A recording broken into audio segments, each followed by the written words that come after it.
समस्तर अति प्रिय ए अंचल युवा प्रतिभा को आरंभ करके जड़े सामाजिक संगठन करें अत्युक्ति हेब नहीं। अति आदरणीय बुलू भाई बुलू चक्रवर्ती महोदय मंच सम्मुख उपस्थित समाज विभिन्न वर्गर सफलतम व्यक्ति विशेष मानव आज 17तम श्राद्ध वार्षिक समारोह समस्ते निजर स्मृति तर्पण करने को कुसुमांजलि देवाक मुझे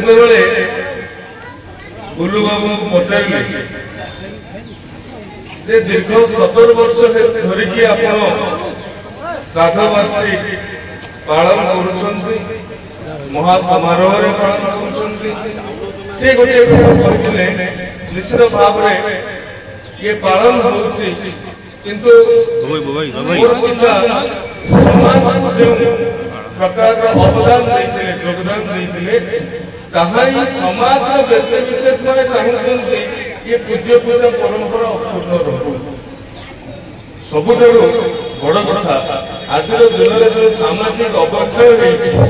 समाज जो नैतिकता नीति परिवर्तन आसी लोक मैंने व्यक्ति विशेष माने पुओ झीर जन्मदिन पालन को जिते गुरुत्व दौरान पिता माता श्राद्ध वार्षिक अर्थात पूज्य पूजा परंपरा को से गुरुत्व देना किंतु ये परिप्रेक्षी जितेबले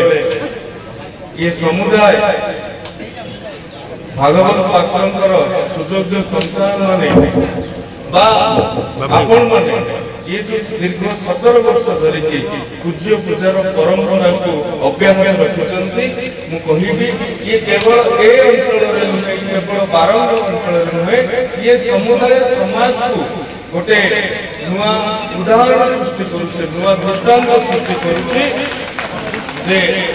पूज्य पूजा परंपरा पूज्य पूजा प्रति सम्मान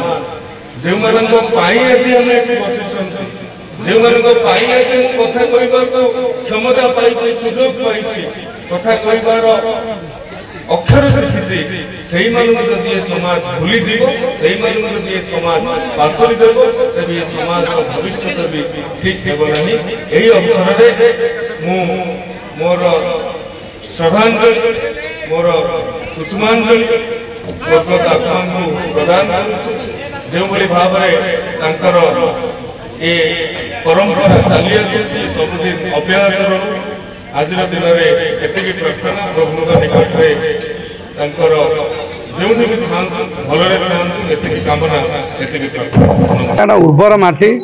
ए माटीर इतिहास अच्छी ये चोड़गंगदेव आरंभ करके स्वाधीनता पूर्व भारतर प्रथम स्वाधीनता आंदोलन पाइक विद्रोह रे बलिदान देइथिबा बक्सी जगबंधु जय राजगुर पिंडिकी बाहु बलेन्द्र ठू आरंभ करके अंचल स्वाधीनता पूर्व जन्म नहीं अंचल जड़े समाजसेवी स्वाधीन चेतार नागरिक स्वर्गत भागवत पात्र पर्यंत एमानकर उपस्थित एमानकर अंचल जन्म नेबा ए अंचल प्रति एक गर्व एवं गौरवर कथा विशेषकर तांकर सुपुत्र माने एवं अंचल सामाजिक कर्मी से अनुष्ठान को 17 वर्ष है बंचाई रखे मुझे धन्यवाद एवं कृतज्ञता ज्ञापन करुच्ची। एभली अनुष्ठान खाली भागवत पात्र नुह सारा अंचल जन्म नहीं सब जोगजमाकर हो आगामी दिन में नुआ पीढ़ी माने पुराना पीढ़ी रे जन्म नहीं सामाजिक व्यक्तित्व मानकर प्रभावशाली व्यक्तित्व मानकर अनुभूति अनुसरण करंतु मोर एटा तांका प्रति आज भागवत पात्रकर समाज को भी अवदान से पुत्र माने माने सब स्मृति कमिटी करी आगामी पीढ़ी पे यार केमती प्रभाव पड़ू युवक मान सब अरेंजमेंट हो भागवत पात्र को आप भागवत पात्र साथ मो बाल्य अवस्था परिचित साथ सरपंच भी भागु बाबू मत बहुत भल पाते बड़ भाई मागु बाबू सी आम विभिन्न समय मत दिने न देखिले से मत खोजती आमर